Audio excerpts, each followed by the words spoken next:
My neighbor just kicked my 8-year-old son out of his truck, miles from home, because he said Ethan wasn't his responsibility. I still can't believe it happened. One minute my little boy was safe in the back seat, the next he was walking down the highway alone, crying, with cars flying past him. When I finally found him, he looked so small and broken. That moment changed everything. Hi everyone, I'm Sarah. I'm a single mom working 2 jobs just to keep us afloat here in Oak Ridge. Ethan is my whole world. He's 8 years old, loves soccer, hates vegetables, and still believes strangers are mostly good people. Or at least he used to. We lived on a quiet street where everyone knew each other. The Harrisons, Mark and Lisa, were the golden couple 3 houses down. Mark, 47, runs his own construction company. Lisa, 45, runs the PDA like it's the military. They had the perfect house, perfect kids, perfect everything. Or so we all thought. Over the last 6 months, Mark had offered to drive Ethan to after-school soccer a bunch of times. My car was unreliable, and as a single mom, I was grateful. He'd always smile and say, "We're neighbors, Sarah. We look out for each other." I trusted him. But that Tuesday morning, my car wouldn't start again. I was already late for my shift. I ran over to Mark as he was leaving and begged him to take Ethan just this once. He sighed, looked at his watch, but eventually said yes. Ethan jumped in the truck excited, wearing his little soccer jersey. What happened in that truck over the next 30 minutes still makes my stomach turn. Mark didn't just get annoyed, he completely lost it. And when he pulled over on that empty stretch of road, he told my terrified 8-year-old son to get out and walk. I had no idea one phone call I made later that night would make the entire Harrison family panic, like their perfect world was on fire. What my 8-year-old told me later that night made my blood run cold. How could a grown man do this to a child? Let me take you back a little. For the last 6 months, Mark Harrison had slowly become part of our routine. Every time my old Honda broke down, which was way too often, he'd offer to drive Ethan to soccer practice. At first, I felt guilty. I'm a single mom, working double shifts at the hospital and a coffee shop just to cover rent. Ethan's dad left when he was 4, so it's always just been us. Mark would wave it off with that big confident smile. "Sarah, we're a neighborhood. Family helps family." His wife Lisa would even bake cookies for Ethan sometimes. Their 2 kids, Jake, 10, and Emily, 12, seemed polite. Everyone on the street looked up to them. I trusted them. Maybe too much. But being a working mom means sometimes you have to accept help, right? I'd see Mark coaching his own kids' teams, always the loud, take charge dad. He talked a lot about responsibility and how some parents just don't get it. Looking back now, those little comments were red flags I ignored. That Tuesday started like any other. I woke up late, rushed Ethan through breakfast, and then my car wouldn't start again. Dead battery. I ran across the street in my scrubs, hair still wet. Mark was already in his big black truck, engine running. I begged him, "Mark, please, just this once. I can't be late again, or I'll lose this shift." He checked his watch, sighed heavily, but finally said, "Fine, get him in." Ethan was thrilled. He climbed into the back seat with his soccer bag, waving at me excitedly. Ethan told me later that everything was fine for the first 10 minutes. They talked about soccer. Then Ethan got a little fidgety. You know how 8-year-olds are. He accidentally knocked over his juice box. Just a small spill. Mark's whole mood changed. His voice got sharp. He started muttering about irresponsible kids and parents who can't control their children. Ethan said he tried to clean it up quietly, but Mark kept getting louder. 30 minutes into the drive, on a quiet stretch of County Road 7 with almost no houses around, Mark suddenly pulled over. He unlocked the doors and said words I still can't believe. "Get out. You're not my responsibility. Start walking." My little boy begged him. He cried. But Mark didn't care. He waited 30 seconds, then drove off, leaving an 8-year-old alone on the side of the road. When Ethan finally told me the full story, I was shaking with rage.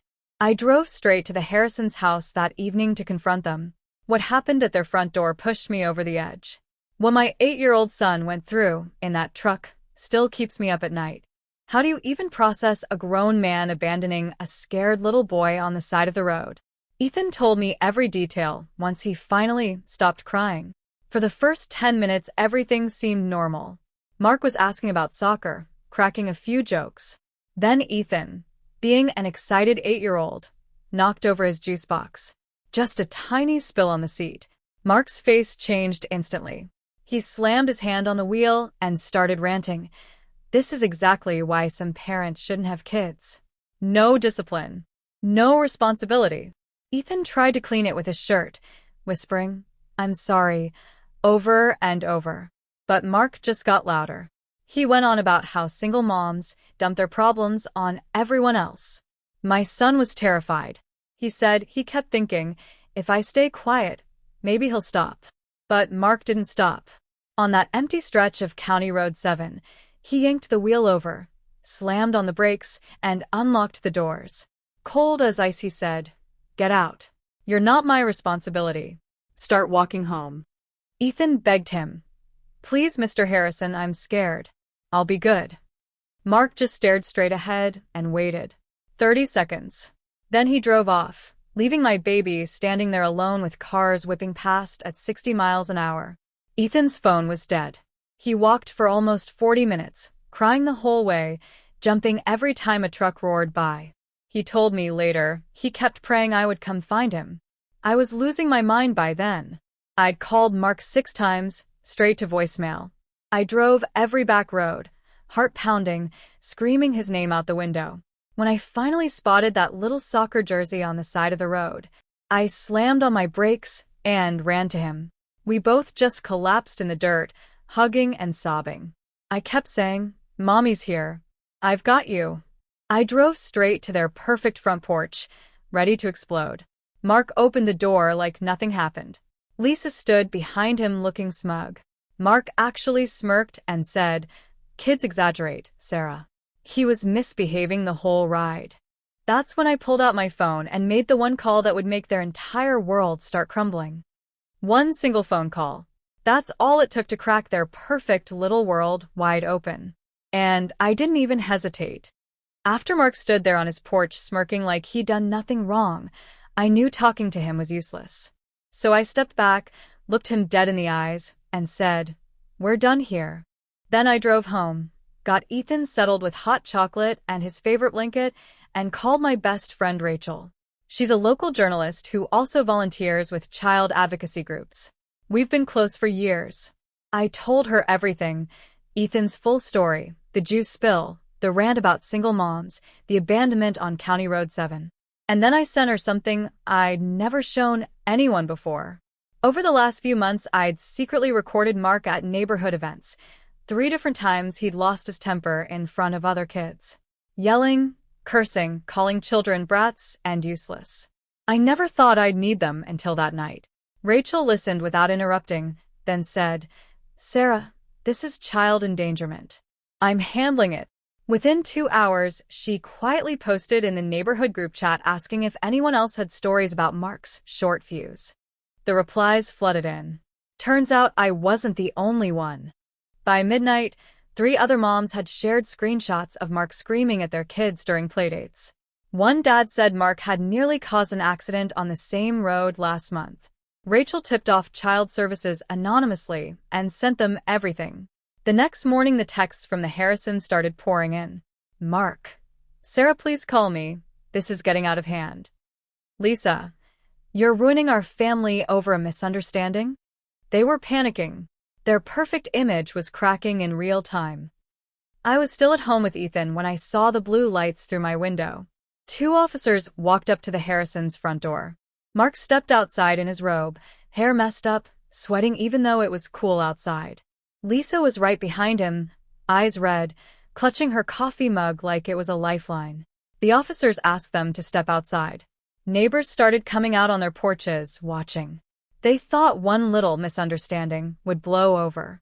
But the investigation was just getting started, and what the police uncovered next destroyed everything they'd built. The police didn't leave that morning, and the truth didn't stay hidden for long. Here's exactly what happened. The officers questioned Mark and Lisa right there on their porch. Within 24 hours, Child Services opened a full case. They pulled Mark's driving record and found 2 prior unreported road rage complaints, one where he nearly hit a cyclist with a kid in the car.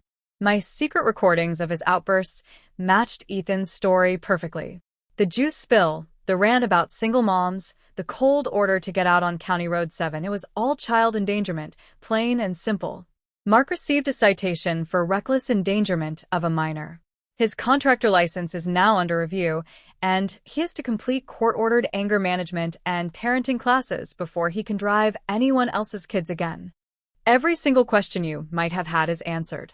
No loose ends. Mark didn't just have a bad day, this was a pattern. And the whole neighborhood finally saw it. When the officer told me the case was moving forward, I sat in my car and cried the hardest I've cried in years. Not from sadness, from pure relief. Ethan looked up at me later that night and whispered, "Mommy, you saved me." We went for ice cream right after, chocolate chip for him, mint for me, and for the first time in days he laughed again. That sound healed something in both of us. Mark lost 2 major construction contracts within a week. Clients saw the local news story Rachel ran and pulled out. Lisa was voted out of the PDA in an emergency meeting. The same parents who once praised her perfect family turned on her overnight. The Harrisons became social ghosts. Neighbors stopped waving. 6 weeks later, they sold their house at a loss and moved out of Oak Ridge. Mark and Lisa sent formal apology letters. I read them once, then shredded them. Some things you don't forgive. My life changed for the better. I bought a more reliable car with the extra support that poured in from the community. Ethan plays soccer with new friends who actually look out for each other. We're stronger, closer, and I sleep better knowing I stood up for my son when it mattered most. If someone ever endangers your child, make the call.